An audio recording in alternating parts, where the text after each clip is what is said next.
Welcome to Kenton's videos. Enjoy the video. You already backed up your important files, so start by isolating the problem. Disconnect your device from the internet to prevent more pop-ups. Next, open Task Manager and sort by CPU or memory. End any unknown or high-usage processes, but do not close system processes. Make note of suspicious process names. Once noted, switch to Control Panel or Settings to prepare for removal. This prevents the virus from communicating and gives you a list to search and remove in the next steps. With suspicious processes halted, run a full scan using a trusted anti-malware plus your primary antivirus.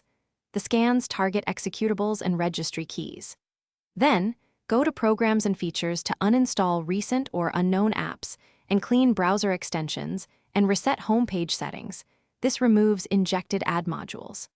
After that, run a specialized cleaner like Adwa Cleaner or Malwarebytes to pick up adware remnants and disabled startup entries. Make sure to review the cleanup list before you delete, so nothing critical is removed. Once the main cleanup finished, clear browser cache and cookies, then reset each browser to default to remove hidden settings. Reboot normally and reconnect to the internet, then run a final full scan to verify nothing was missed.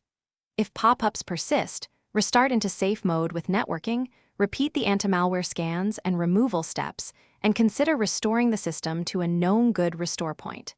If problems continue, note the exact pop-up text or process name for targeted help. This identifies stubborn or persistent infections quickly. Thanks for watching. Consider subscribing if we helped you.